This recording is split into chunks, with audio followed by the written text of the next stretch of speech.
All right, well, we'll welcome everyone to month 5 of Main Street Accelerator. We just have one more month left of this structured part of the program here. That's next month. But today we are talking about funding and impact. Woohoo! Very exciting topic. And what are we going to get through today? So first, just would love to hear from everyone, just some updates on where we're at with our projects and how things have evolved, especially over the last month or so. We're going to be talking about our May 30th deliverables that we all should have be working towards. And then we're going to be, we're joined now by Michelle McCabe. I think most of all of you know Michelle. She's our executive director, and she's going to be leading this conversation on funding and impact and their linked relationship. And then we'll have another case study to talk through, and then we'll wrap up with some next steps. All right. So first, would love to get some updates from the group here. Does anyone want to volunteer for their community, or should I pick on some folks? I can go for Vernon. Awesome. So we are the Mural Project. We just launched our crowdfunding campaign through Sustainable CT's Community Match Fund. We launched on Monday. You can find us at patronisty.com/threads if you want to check out our page. While we're doing that, we're also doing a lot of community engagement. We've done 2 engagement drop-ins this week to sort of talk to community members about sort of how they want this area to be reflected on a mural, what are the important things to them about Rockville. So continuing to do that, working on an RFP to put out hopefully June to then get an artist.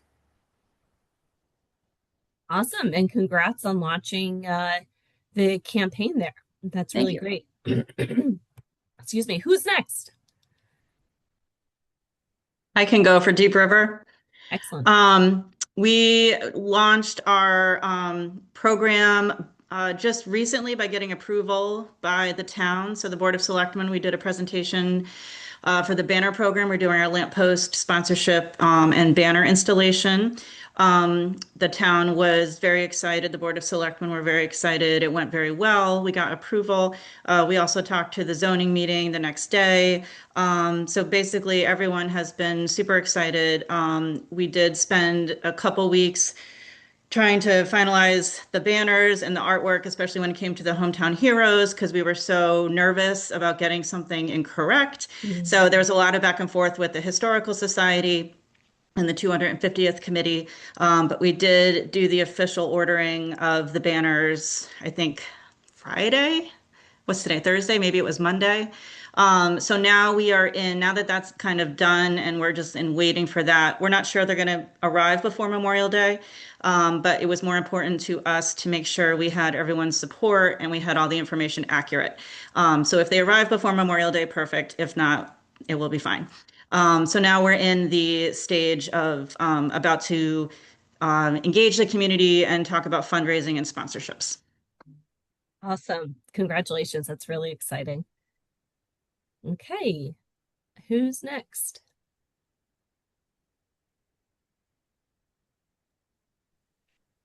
I mean, I could go. We can go. It's Richard Lopez from Torrington and from our group. Mike Menard's on the Zoom as well, separately. Um, and we had our first community outreach meeting on state for that? April 30th. April 30th. We had about 30 members from the community in attendance, which was great. It was a very good dynamic group of individuals from a mixture of backgrounds, from business owners, residents, people who are outside of the North End but live in Torrington were represented there. A good diverse group of people from the Hispanic community that were also represented there in that group, which was great. And we were able to, from that conversation, kind of help refine and determine the next steps for our group and our project and moving forward.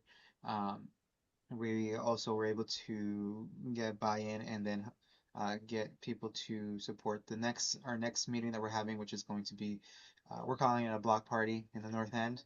kind of doing something to celebrate the North End, uplift the North End, but also keep on with this momentum of community engagement and community participation. We're going to be doing about 15 vendors in the North End parking lot, trying to get a mixture of some entertainment from individuals and community groups that are within Torrington, and just making this a lively event to happen, which is going to be on the 11th of June. It's coming up soon as well. So that's a bit of what we're doing on our end. Love it. That was such a huge milestone, that event, and then following up quick with a block party. You guys aren't slackers. That's awesome work, guys. Who's next? I think it's Fairfield and Westbrook. Either one of I you. can go for Fairfield if you'd like, Kristen. Perfect. Thanks, Mark. So hold on one second. Let me put my phone there. My wife is just calling. So hopefully it's not emergency, but I'll call right back. So for Fairfield, we did finalize a logo for our new cultural district. We're working on an event on June 27th to relaunch the cultural district. Our overall program, if you will, our plan is to develop a marketing strategy and plan to help build awareness around the newly established and recognized cultural district downtown. In addition to logo, we have this relaunch event on the 27th. We just did get approval from the Parks and Rec Commission to conduct it on the Sherman Green downtown, in the heart of our downtown. It's organized from 10 to 3. Invitations are going out to our partner organizations to provide tabling opportunities and to also have an artisan fair in connection with that.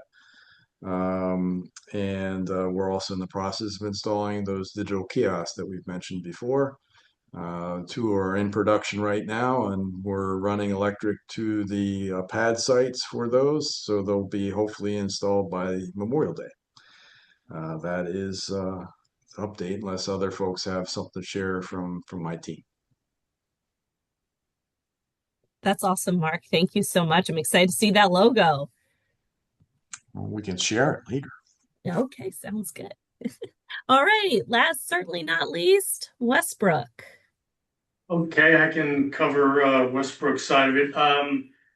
We've I think finalized, fine-tuned our flyer. So we've been distributing that to a certain degree amongst the community. The big accomplishment was a presentation that was made to our Board of Selectmen, as well as our Economic Development Commission and our Town Center Committee. They've provided us with generally positive feedback, but some food for thought that we're taking under advisement as we fine-tune the overall plan. A couple of side impacts of our project is our Economic Development Commission has decided to refurbish the bicentennial sign that was on the town green. It turned out wonderfully, and is a great improvement that they decided to take on for themselves. We're further investigating the overall cost for the project with a couple of local electricians, so that's moving along. I pitched a story to the local newspaper to hopefully they will cover the story and get some additional community engagement out of that. And then we are talking about doing some additional notification to the business community and the residents in the town center to make sure that they're also fully aware of the project and it being on the horizon. So those are probably the highlights. Yeah, that's awesome. Thank you, everyone. What great work. That's very exciting to just see how everything's coming along in an overall really positive direction. And I know next week we'll get back into our last coaching sessions with everyone. So excited to dive even deeper with where everyone is at. Great work, guys. So next, May 30th. So this is part of the program that was outlined in the binder, but May 30th is our deadline for your flyer, plan, and budget for your project. We will be going over the budget template today. It's not too involved, in these projects, are on the smaller dollar amount, so it should not be a heavy lift for anyone here. But to send those in May 30th, you are not totally like locked in to that plan, but we need to see kind of the most final version of that by May 30th. But between May 30th and when we award grants, there is a kind of wiggle room there, if you will. But the big thing is for your flyer to get us for May 30th, because we will be printing those and having them on display at our State of Maine event. That's June 16th, 8 to 2 at the Warner Theater in Torrington. All of the accelerator participants on your team get a comped ticket, so you can use the code accelerator to register. We'll make sure to send out that link to everyone so you can register yourselves. Other members of your community are absolutely more than welcome to join. They'll just have to pay for their ticket. If you have any other questions, let me know, and I'll make sure, if I can't answer them, my colleague Jen Baldiga, who runs the event, can answer them for you. But yes, so May 30th, that's when we need these deliverables by, and we can talk more about it at our coaching sessions, or feel free to email Ani or I. What is the cost of the tickets? I actually don't know that off the top of my head. Michelle, do you know the cost of this? I'm embarrassed to say I don't, but I think we're still in early bird right now, and I'll pull it up on the website while you keep on talking, and then I'll interrupt with the cost. Okay.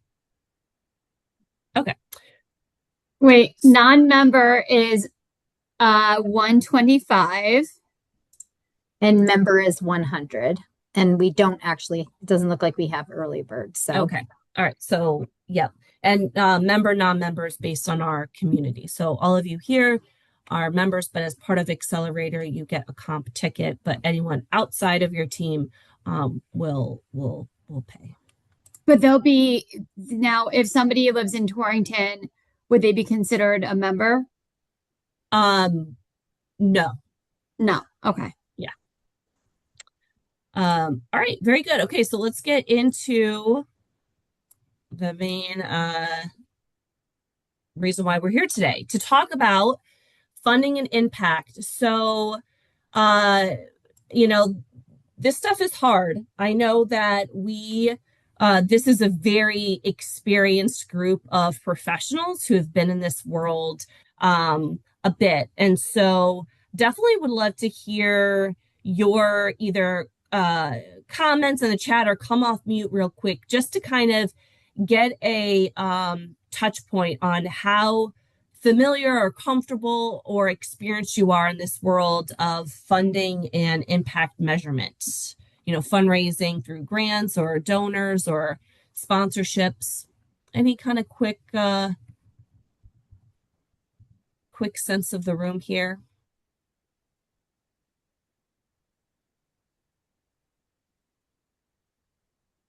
I'm pretty comfortable with the subject matter, having applied for multiple grants and developed impact analysis. Excellent.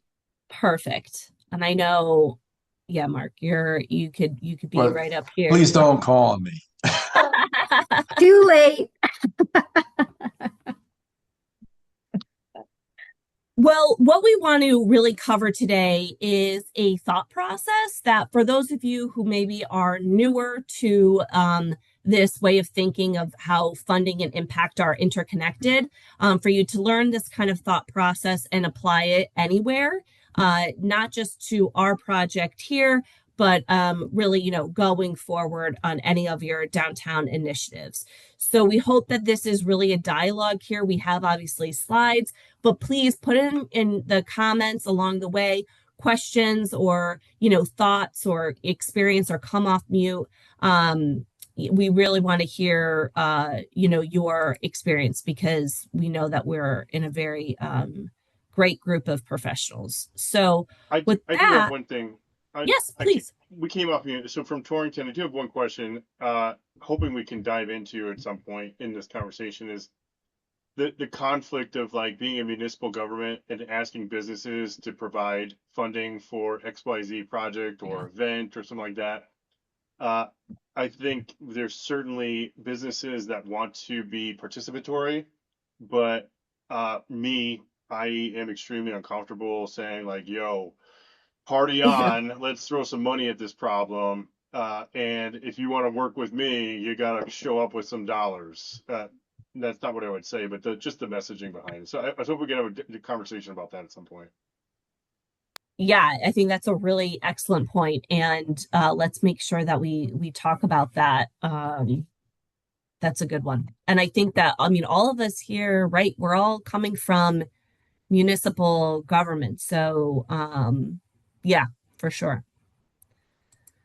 All right, and so as I mentioned, Michelle is kind of leading this conversation, and her and I will kind of tag team here. But Michelle, I'm gonna hand it off to you. Great, thank you. We're going to call this the Share Your Pain section of the Main Street Accelerator program, because obviously fundraising and impact measures are really important, but it can be some of the more stressful elements of the work that we all do. And so basically, as Kristen mentioned, we're going to walk through the thought process, because as you'll see in the graphic, all of these elements of our work are interrelated. The program design informs both the budget, the three things: budget, evaluation, and funding. It really all starts at the beginning. So that's why we're starting at that point. And I know, Kristen, you can move the slides forward a bit, that this is work that you've already started. Obviously, it's clear in your report outs that you're knee deep in the program design phase of your work. And so we design programs and need to fund them as well. And always the very first question, yes, it's what do you want to do? But honestly, for me anyway, the more important question really is the why. Why are we doing this project, this event? What are the things that we're hoping to accomplish with this event? Because first, what you're trying to accomplish is actually going to inform your program design, because you may be introducing new elements to what you want to do because of the fact that you want to accomplish a certain goal. And secondly, the things that you want to do are obviously going to inform your budget. What are these things going to cost?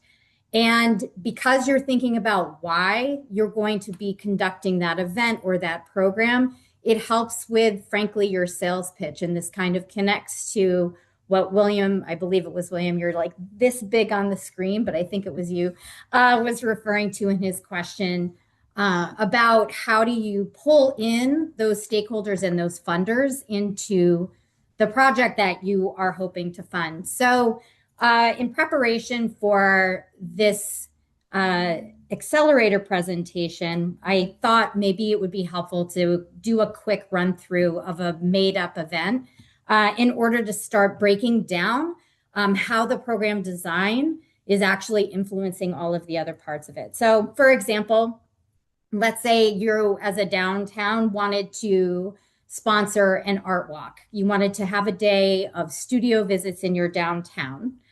And so the first question you're going to ask yourself is, well, why am I wanting to do this at all?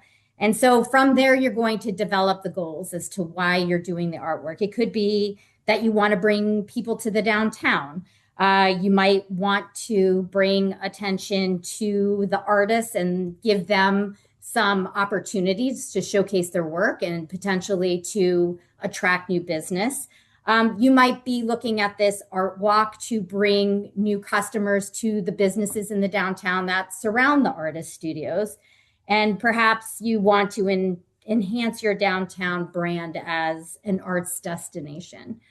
Each of these goals are going to have different elements to it that are going to impact the design of your event.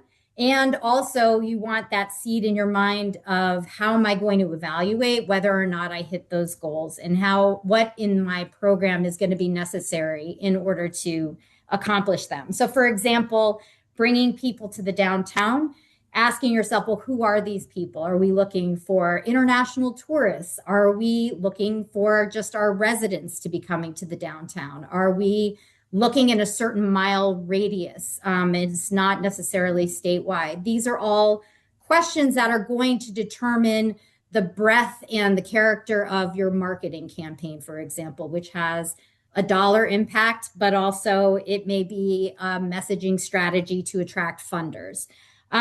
Bringing attention to your artists and bringing business to businesses may involve different strategies. You might have a map of your artist studios, but you might want to integrate a coupon program or some other element to this event that's going to ensure that people are actually going to go inside the businesses in the downtown that aren't the artist studio. So for example, for those of you who came to our event in New Haven on placemaking, it was interesting to hear the shops at Yale when they were explaining their, is it the hot chocolate event that they have? They designed that event where the hot chocolate, you could only get it inside the stores. And so it was their way of not only bringing people into the actual storefronts in the geography that they outlined, but it was also a way for them to track how many people actually came into the store. So there was like an impact measurement that was included in their design, and obviously in the cost, because they had to buy a lot of hot chocolate and cups and all of the other things that went along with it. So that's why it's so important to front load a lot of consideration into your planning. And again, to keep at the forefront the why of what you're doing. So. And if we can go back to month 1 of this program, we did that 5 whys exercise. So that is just a tool to keep in mind, going forward, just to always kind of get back to why are we doing this? Why are we doing this? And as Michelle says, that kind of, influence obviously your program design, which influences your budget and your evaluation metrics. So with that, let's move on to the next step. I just want to throw in one more thing, and especially when it comes to events, it's so helpful to really go deep when you're thinking about why you're doing this, because oftentimes we see like just this idea of foot traffic. If they arrive, our job is done. And it's not always the case. Or you may have a lot of foot traffic, but then you realize that none of them actually patronize the businesses in the downtown. So it's really important to go as deep as possible when you're doing your planning. Yeah, absolutely. We're just going to hit very quickly on budget, because like I said, I know a lot of you are well versed in much more complicated budgets than what we're talking about Accelerator here, but just a couple key points that we want to make sure we're considering when we create these program or project budgets. One, it's including direct and indirect costs, and we're considering the whole project life cycle of the initiative.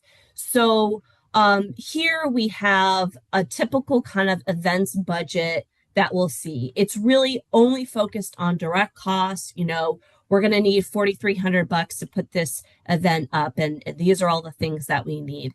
But we know that that does not include, right, the overall costs of the event, including maybe there's a coordinator, right? There's part of municipal staff time that is coordinating the event. Part of their salary should be allocated to this. Then we have all the overhead expenses where this event is taking part of. We want to make sure we're including, some of that.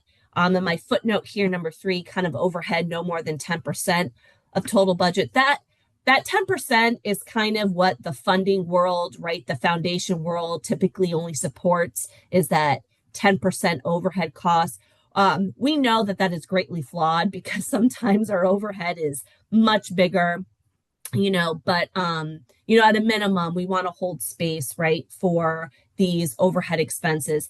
And then in the middle there, volunteers. And so, this is an in-kind expense revenue, right? It's an in-kind kind of an exchange of value here, but those volunteer hours can be quantified. And it's a metric that is updated year over year by Independent Sector. I believe that's the name of it. And I think in 2024, it was valued for Connecticut like $34 an hour. And, quantifying volunteer hours is important because that just bolsters our case of kind of the impact that this project is having, the value that it's having on the community. So we definitely want to be tracking our volunteer hours and putting a monetary value attached to them. If I can throw in a quick point, Kristen, two things. One, when you are engaging with sponsors for any sort of event, or I'm sure many of you know this, if you are writing grants, especially for banks, for example, there's usually a question of volunteer opportunities that they want to know if their teams, their employees will have an opportunity to do something with your event. So having a sense of the hours that are going to be committed to the event or whatever the project is really important. And the second reason why it's important to track volunteer hours, I know that for many of your groups, if you're thinking it someday to have, for example, an entity that is doing Main Street work as a partner of yours and not, entirely volunteer driven, it gives you a sense of how many hours this person may be working so that you can start to get an understanding of what a salaried position could look like. Definitely. And we also want to include the life cycle of the project. This is where we see even kind of the most sophisticated projects fall apart and really high dollar value projects here. And I'm sure all of us here can have anecdotes of we got the big chunk of money to do the thing, we bought the whatever that we needed, but there was no money and no plan allocated to the maintenance of that. So, that could be, a mural project, that could be garbage cans that we're putting in downtown or something like that, right? And we did not factor in that maintenance component to it, whether that was in the project plan or in, the budget. So we really need to take into consideration that life cycle. Here is just a quick example of looking at that. This is a marketing campaign for vacant storefronts here. So, in this planning phase, maybe we have a consultant that is helping us with some marketing analysis. We're doing some outreach and implementation. This is where we're have a photographer taking photos of our vacant spaces. And then here in this maintenance or administration, this is where we want to have ongoing money for that graphic designer, social media manager, right, to keep things fresh and everything. So this is what we're talking about when we're looking at that, like a full budget, the full life cycle of the project's budget. And this is the template that we would like you to use for Accelerator here. You can download it here. It's also available in your binder to find. And let me just see if I can share my screen. Where did it go? Here it is. Can you see this spreadsheet? Okay, great. Thanks. So it's a very simple spreadsheet, right? We have revenues across all different funding sources, which we're going to be talking about in just a minute here. And then also the planning, implementation, and maintenance. It will tally up things for you, have a section for notes, and then similarly for expenses. feel free. You're going to have to download this or make a copy of it. You should not have access to type into this spreadsheet on Google Docs. If you do, please don't type directly into it because everyone needs to use it. So just download it and then you can use your own copy. But, feel free to take out lines that are not relevant to you, add lines that are more relevant to you. We hope that this template here kind of forces you to think through all the phases of your project and not just on, the implementation, which is where a lot of times we just focus on. Sound good? And if you have any questions, particularly regarding, your project, we can obviously talk more about that. Okay. Michelle. Evaluation. I don't know how many of you are data nerds, but this is in many ways one of my favorite parts of the work that we do. If we can go to the next slide. So what to measure? This is the why of all of the work that we do. And there are a lot of different data points that we can choose in terms of how we measure the work that we're doing, the projects that we're engaged in, et cetera. And they really fall in two camps. One is internal.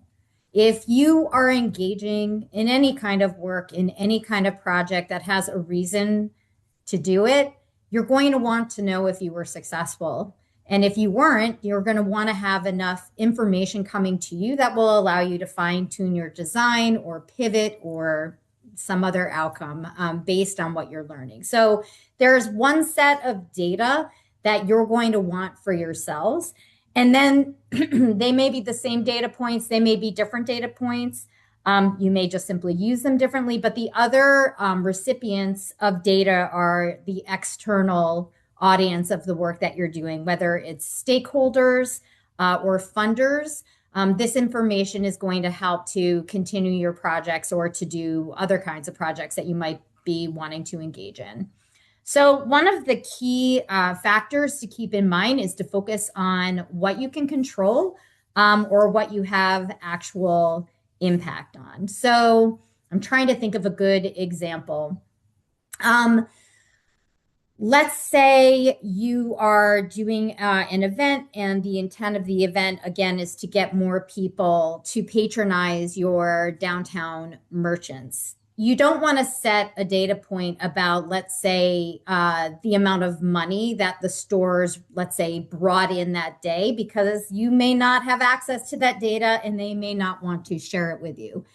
But you may be able to work with them on the number of transactions. And that might be your data point because that is something that is accessible to you.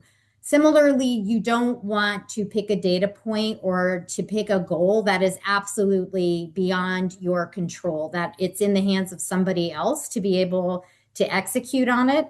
And so you don't want to pick any sort of data point that you can't actually have a direct impact on. So one of the frameworks that we use is called a results-based accountability framework. And this helps us to at least anchor for Connecticut Main Street some of the work that we're doing that can be fine-tuned and nuanced for some of the downtown work.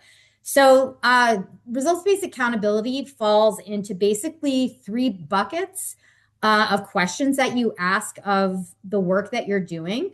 And then there are associated data collection tools that go along with each of them. So the first is how much or how many. So you're figuring out your impact in terms of numbers. So some examples of data points that go into how much or how many are how many people are coming to your events, or how many projects or how many events that you're doing.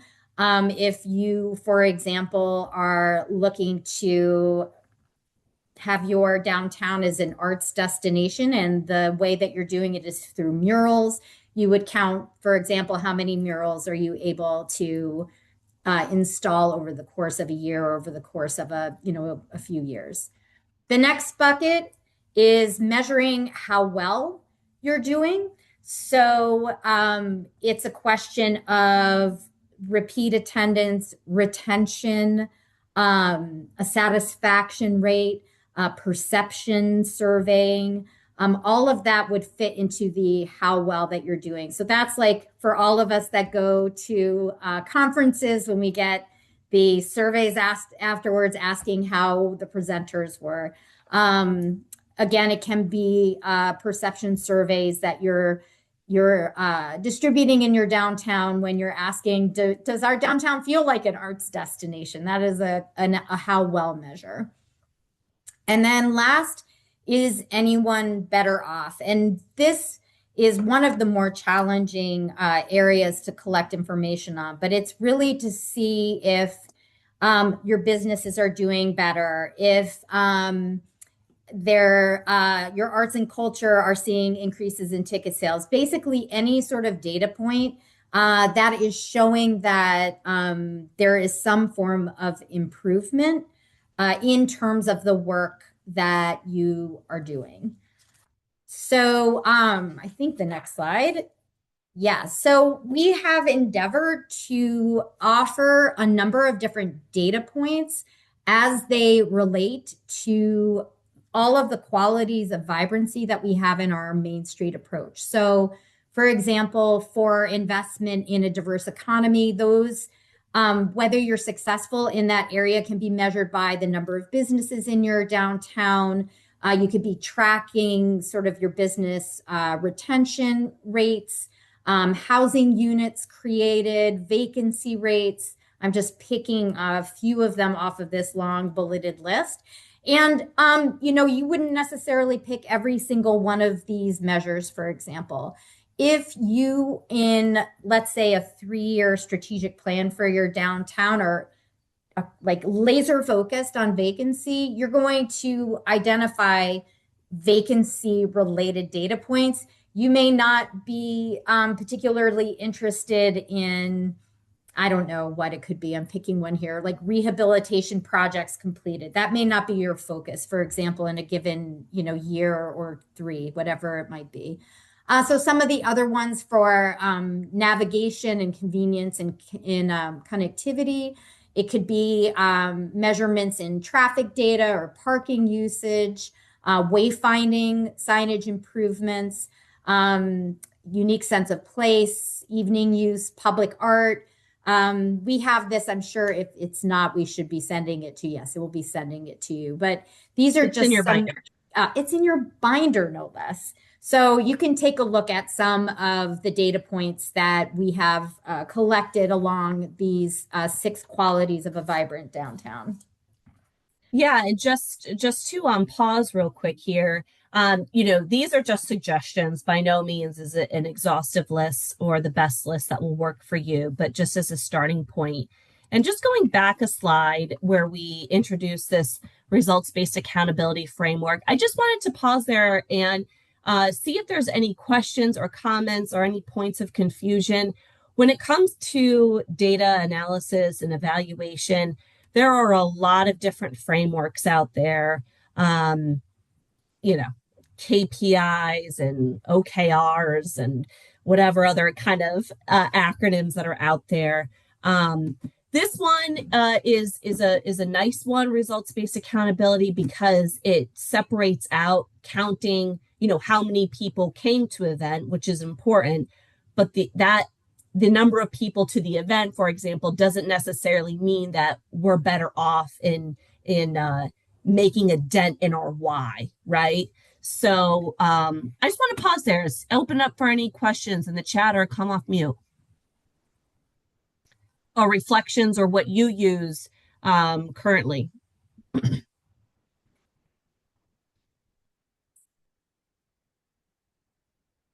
Yeah, a question, Kristen. So is this data you would collect at every step of the process just to have it for later? Or are there places where you collect it and other places where you don't worry about it? Yeah, that's great. And I actually think we're going to touch on that. But Michelle, you want to jump in? Yeah, so I think that this is not the most precise answer, Michael, but in many ways it depends. because you could collect data on everything and you'll just end up drowning in data, and it's just not going to be particularly helpful to you. So I think that goes back to the first slide with your project design and the why. The why is your guide, because you know that you're trying to do this thing and you need to know if you did it. And that should be able to sort of weed out the noise and help you to focus in on a few things. And keeping in mind the why, sometimes the why is the better off, right? So I'm doing this because I want my businesses to have more customers. But you may also know that you are going to need, for example, let's say that you have a municipal line item that is for the program that's getting people in the door of your businesses. So on the one hand, you want to collect data that shows that your businesses are thriving because of this program that you're doing. But you're also going to want to collect some additional data so that when you present to your board of selectmen or whoever you need to sort of defend your line item, you're able to tell them numbers that matter to them. So that's where that business satisfaction survey might come in, right? Where you can say, 100% of my businesses say that without this program, they would be bankrupt and they would have to shutter or whatever it is. So those are sort of the rationales to help you to decide what you're collecting. And I do want to say, because I have found myself in this position, baseline data is really, really important. And sometimes we forget to do that sort of pre-data collection work, because if you're trying to show improvement, if you haven't collected the baseline first, then you're caught sort of on the back foot. So in that sense, you do want to have this in your mind, right at the beginning so that you are prepared to show improvement when it's warranted. Michelle, can I just chime in real quick? As a business owner, I have 2 shops in the downtown, and someone before said it's hard to get quantitative data from your retailers. Like, were you successful? What determines success? Conversion rate, I think, is a good tool for a lot of businesses when you're looking at statistics like this, because foot traffic is one thing, but how many of those people are making a purchase? And conversion rates, that doesn't give away any personal information, any details about the success of the business or the volume of the business. But if they have 20 people in the door every day and 10 of those people buy something, that's a 50% conversion. How does that stack before your project, and how does that look after your project? Thank you, Sage. Actually, I'm curious, is that information that a business owner can simply provide on any given day? Or is that something that the business owners would need to sort of be primed to do? Yeah, I mean, I love statistics and data, so I just get joy out of doing it.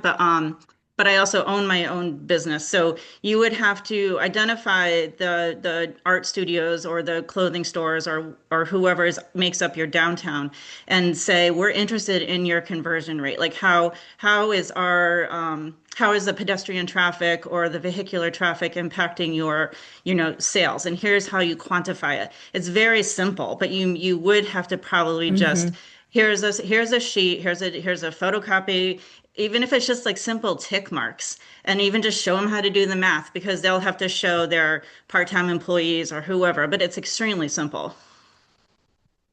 That's great. That's great. And I would say too, like going back to the focus on what you can control, and also the work that you do ahead of an event, as an example, you may want to invest some time in training your businesses on how to do this if they feel unfamiliar, or if you find that most of them don't want to do it, you pick a different data measurement, or include conversion rates along with maybe some other metrics that other businesses have an easier time doing.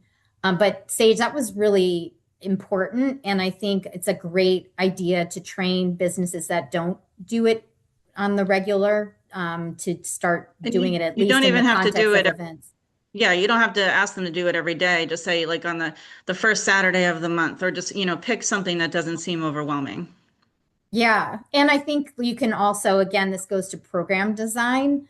If it is a challenge, if you're finding that the conversion rates are low, you can have conversations with your businesses to say, what do you, let's come up with some ideas on how to increase conversion rates. Is there a way to change our event in a, either in our marketing or some sort of passport program or who knows what, but you can start to problem solve in partnership to see how you can improve that number. Mm-hmm. Any other comments or questions?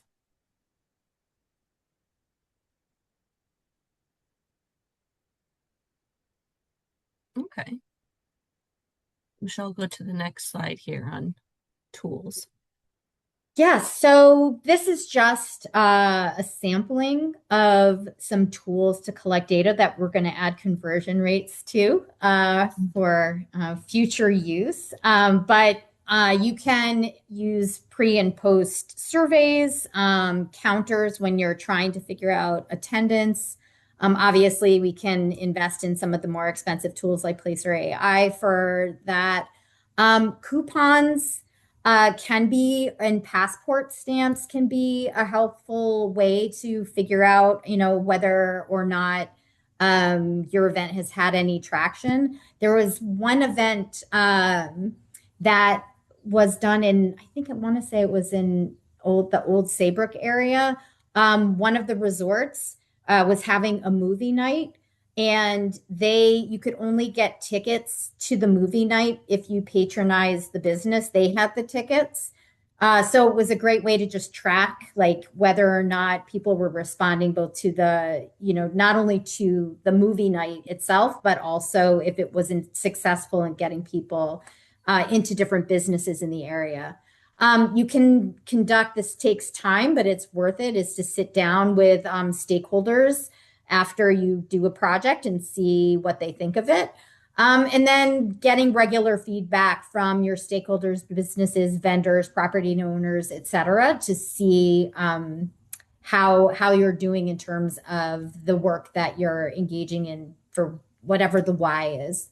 And then online polling obviously is something that can be done too. And now with QR codes, et cetera, there's you can more easily get your residents, your visitors, whoever it might be, to get online for a quick poll.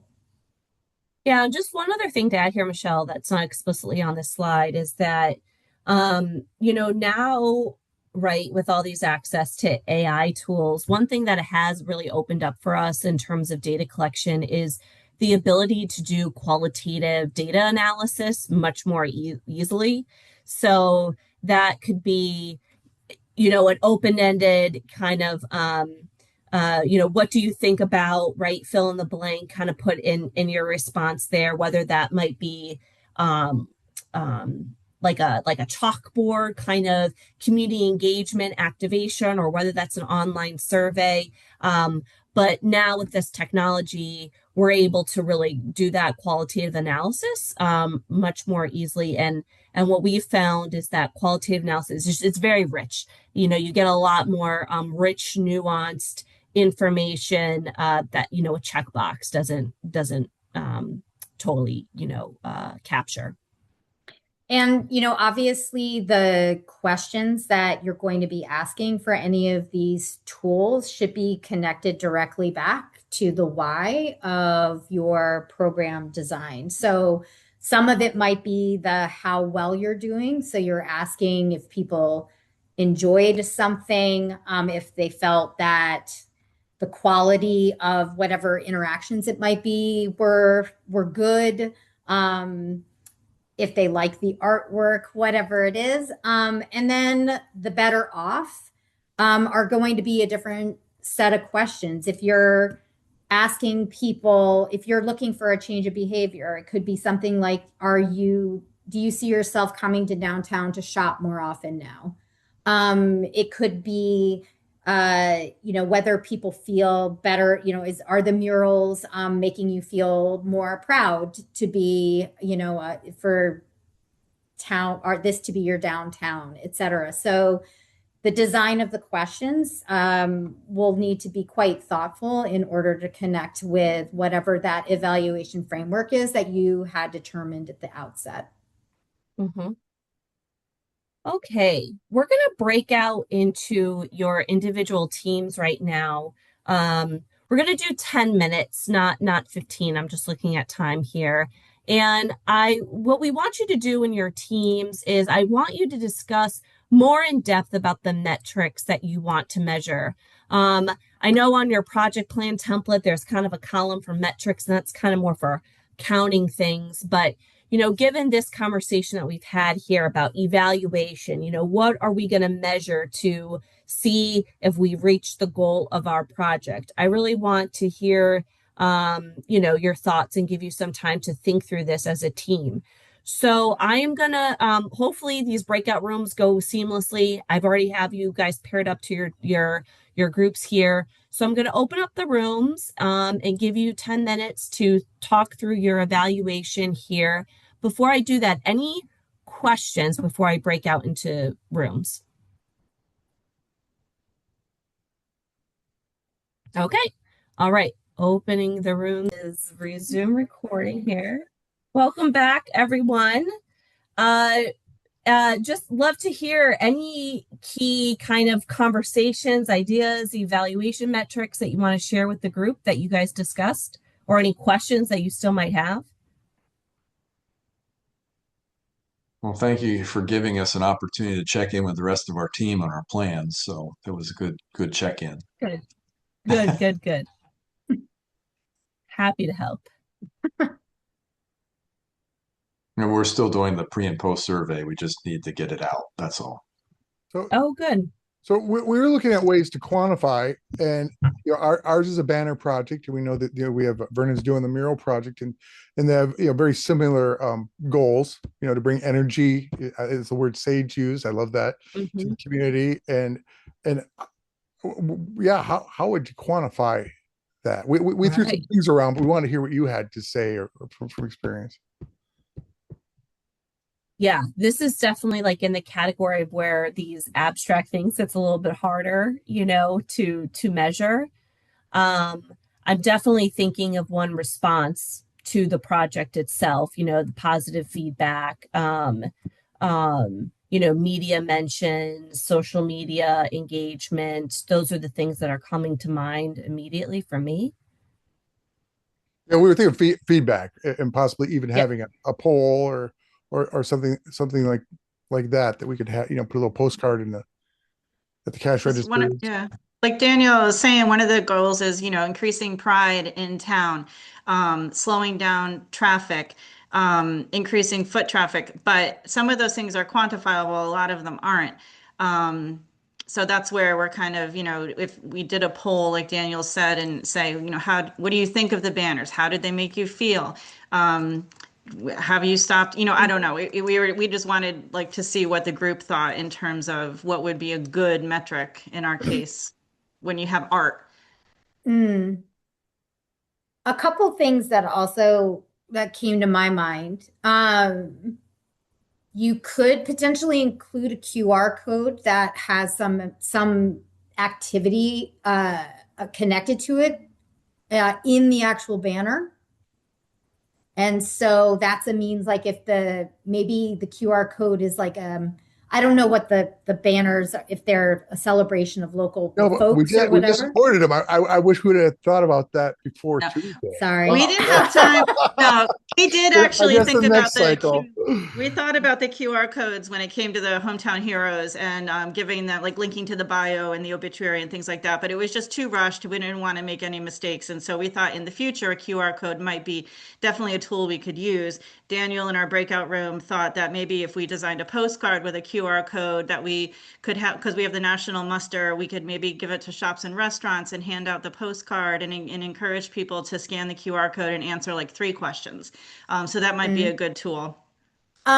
something that might be less expensive than that as well is you could potentially design one of those adhesives that go on windows, and your downtown businesses can have it, and it could have like a branded hometown hero something around it, and it's like click on the QR code and it can go to like launch a static page on your website that has all of the information or something on it, which is nice because there's probably, I don't know if there's a way to even know like where they did the QR code, where people might have but we could measure captured it. visits. Yeah, then you'd have visits, and that's a quantifiable, right?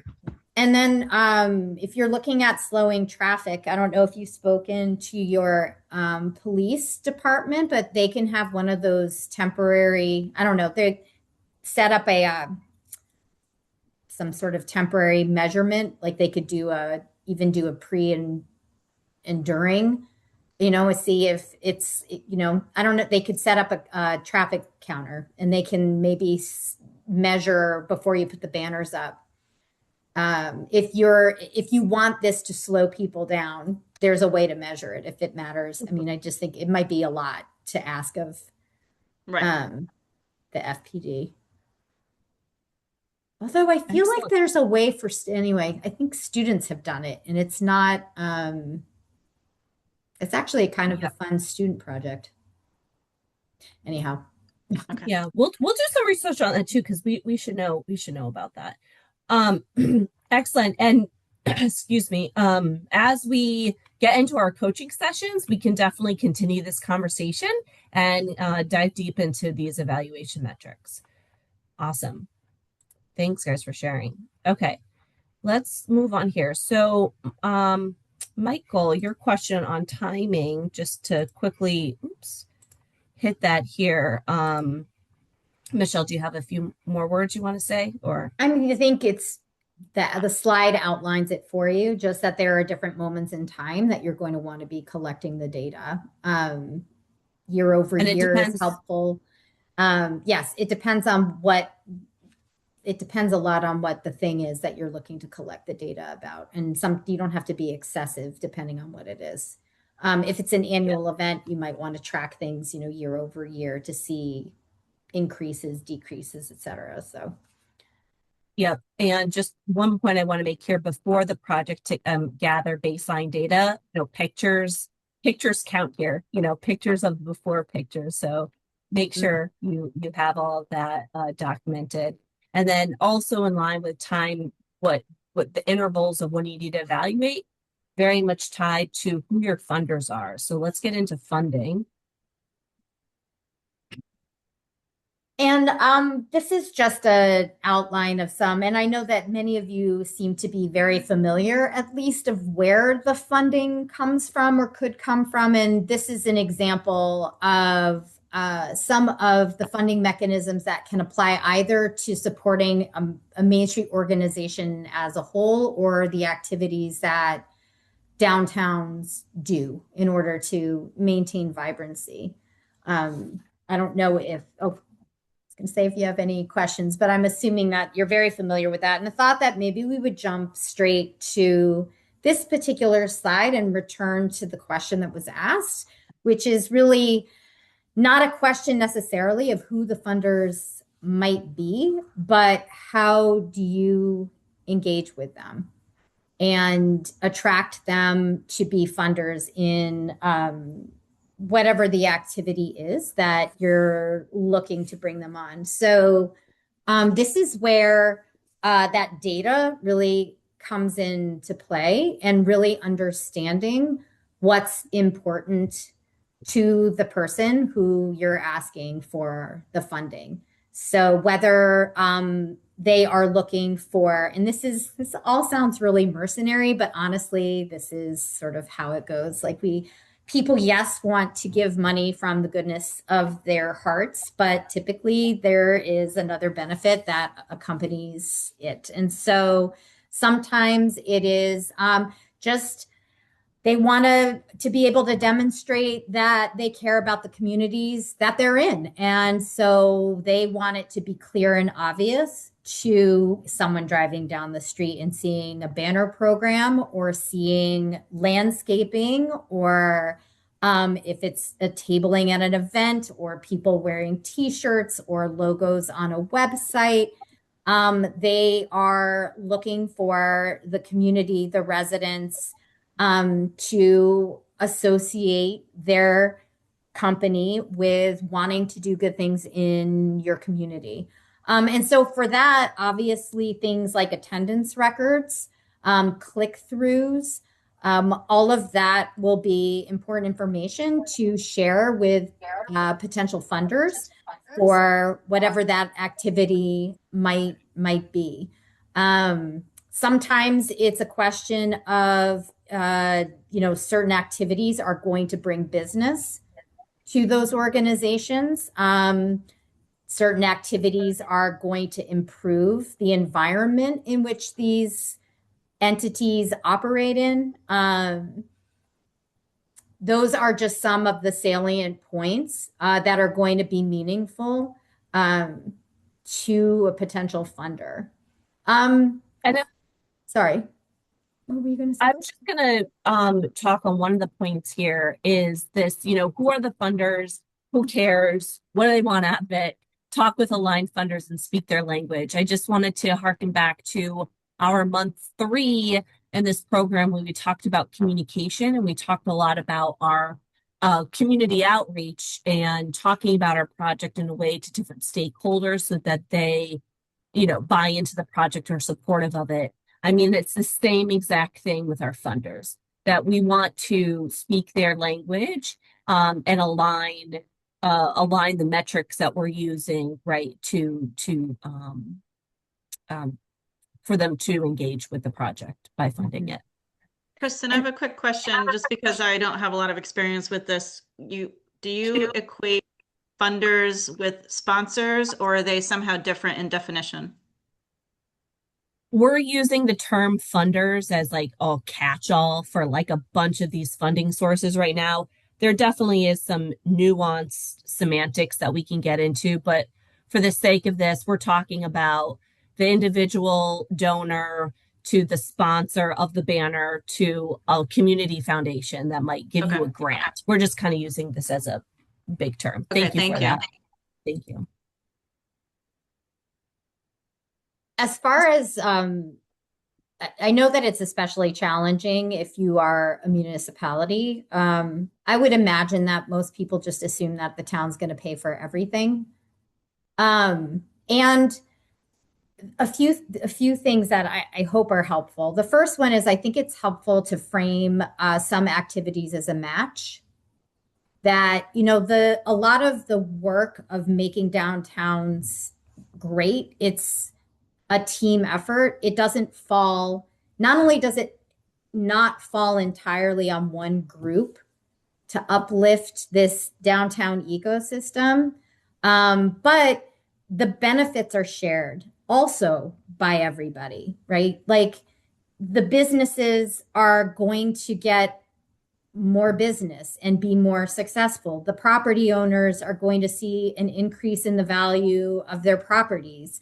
The arts and culture organizations are going to see increased ticket sales, whatever it is. We're all investing in this area because we are all benefiting from this area of our communities. And it's inappropriate for any one of the stakeholders in a downtown to carry the weight of supporting the ecosystem. And I think that as municipalities are sort of sometimes the important first investor in it. And again, that's the issue of the match. And that's also the point of your budgets. When you look on the revenue lines and you say, look, like the town is contributing to this, but the entire budget is big and we're subsidizing the work, the money that goes into whatever this activity is. But it is incumbent upon all of us to contribute in some way.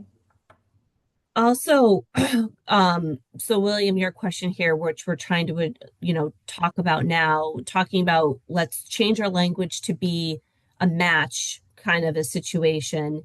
The other one, in terms of a mechanism, is you have that 501c3 partner that is the conduit for that funding, right? So there's a little bit of a arm's length there, and that could be a variety of whatever is in your community. But I'm really curious to know, if to open this up for a brief discussion in the group here about how other municipalities are on this line of needing private investment or other investment, and navigating being a municipality. Would love to hear what other people's experiences are. We have to do this routinely in order to cover costs associated with the programs we're asked to provide. So I don't find it, it's not a quid pro quo in terms of we're not going to provide service to you. We're inclusive. We provide services to everyone, but to go above and beyond, it's a fee for service model. So we do events in support of our restaurants and our merchant community, and we pass the hat. If you want to provide for some additional marketing promotion around this particular event, we all have to pony up and chip in. And as Michelle mentioned, the town's kicking in some dollars, but we don't have enough to cover an event like these. So we do that routinely. And I don't find it, it's also a value proposition for them. So there's got to be some benefit that they see, that they perceive to their individual business. That's true of sponsorship arrangements too. We do a couple community events where we're expected to raise some dollars to cover the cost of that beyond what the town can provide budgetarily. So I don't. It's not a heavy sales pitch. We obviously do try to prospect a little bit and understand who might be a good candidate to sponsor this type of event, because we're talking to a similar audience profile that might appeal to them. And then we try to make it worth their while in terms of what they get in exchange for providing some dollars in support of the community event. And I don't see that as a conflict at all. And Mark, sorry, William, you go. Mark, can you talk about the proverbial hat passing? Like, what is your mechanism for like exchanging funds in this? Yeah, so a good example is we do Restaurant Week here. In other communities that might be sponsored by other organizations, but the town kind of took that on. So again, we put it out to restaurants that want to participate, understanding that all the dollars they contribute to participate get plowed right into marketing and promotion of the event to bring in foot traffic. And then we do, to the other point here, a post-event survey of restaurants saying, how we do? Did you see an increase in traffic? Is this something you want to continue? We uniformly get great results, and we typically have 36 restaurants participating, and great feedback from them. So until they tell me that it's not something they value or find benefit of, we'll probably keep doing it. But we're investing our own time, our staff time, to do this. But the restaurants are largely covering for the marketing, direct out-of-pocket marketing promotion, which is above and beyond what we would the services we provide as a municipality. So yeah, it works out fine. And the funds go right to the municipality department. The checks are written out to the town of Fairfield, or they pay by credit card. Sometimes we drive traffic with an early bird promotion. You get in by the state, so we have a firmer idea of who's participating. You get a reduced cost. If you wait till the last minute, like some do, it's a higher cost.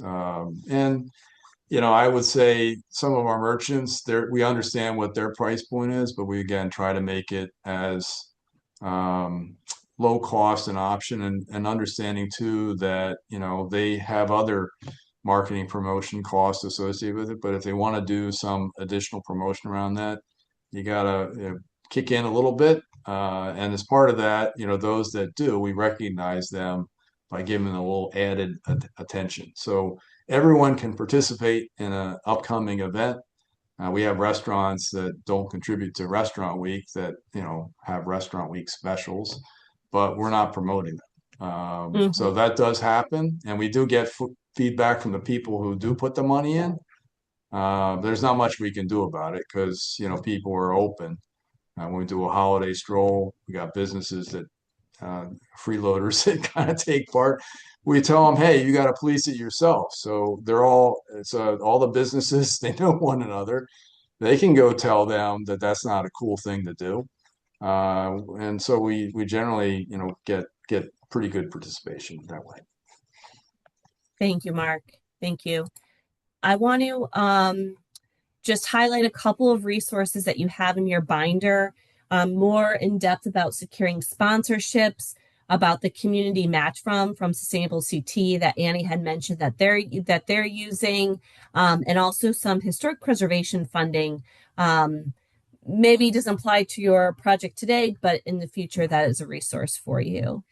And this is such a meaty topic, Michelle, but can you just quickly wrap up 3 this minutes? last session? I know.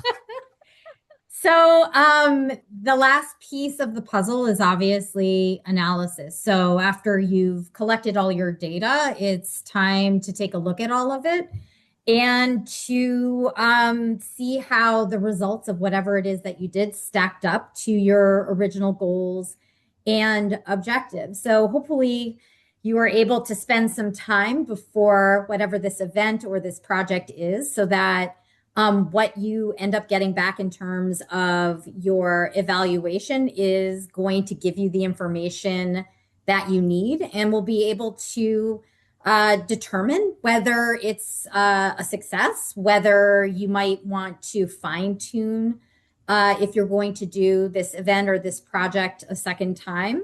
You can pull out of it some ideas about new data that you might want to collect the next time. So you're not only evaluating your event, but you're evaluating your evaluation as well. And in the best possible scenarios, you have really great results, and it's an opportunity for you to then start storytelling around the success. And so I know Kristen has in her next slide a great breakdown as to what that can look like. So we know how important storytelling is, and when we can provide, mesh the anecdotes with a data point together, I mean, that's when we really get this really compelling story. But it can be very hard if that's not the language we normally speak. And you'll get all these slides and everything, and so I won't go through this example here, but this is a really great framework of how you can take a data point, a quote testimonial about the thing you did, and then combining the two into the why statement. So you'll get this, but please take a look at it and see how, you can create these little success stories for yourselves. And then there are so many creative ways to publicize your impact, and it's really important to do it, whether it's presenting one-pagers with great graphics to boards and commissions, having online dashboards that the public can see.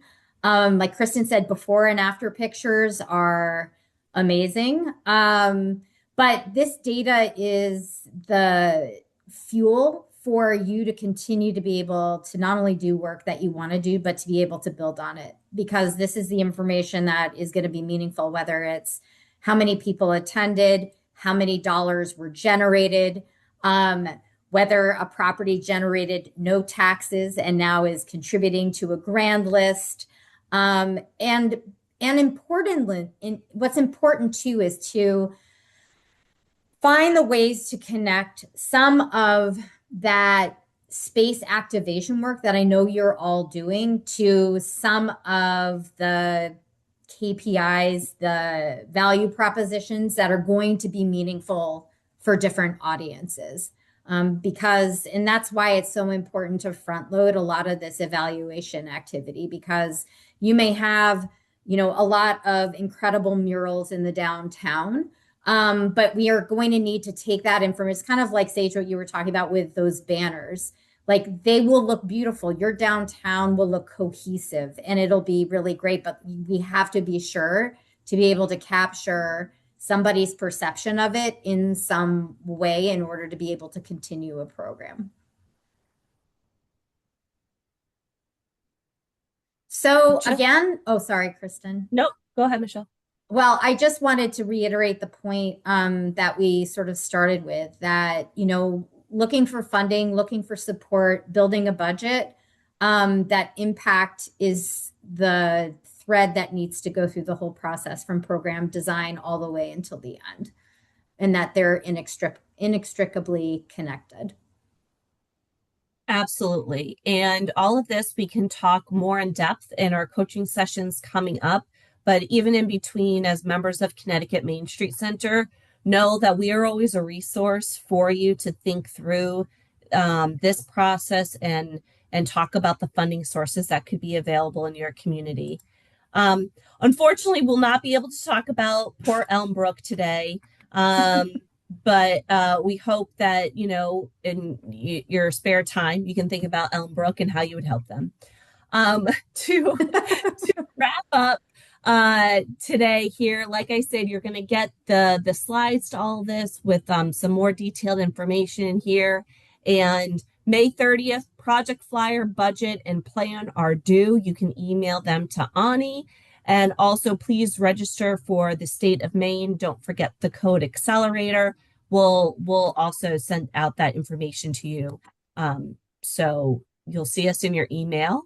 And we have 1 minute left. Happy to stay on a few more minutes for any kind of remaining questions that you have. But thank you all for attending today. And we hope that you have a great rest of your day and week, and looking forward to our coaching sessions. Thank you, Kristen and Michelle. Thank you, Sage. Thank you. Thank you. Thank you.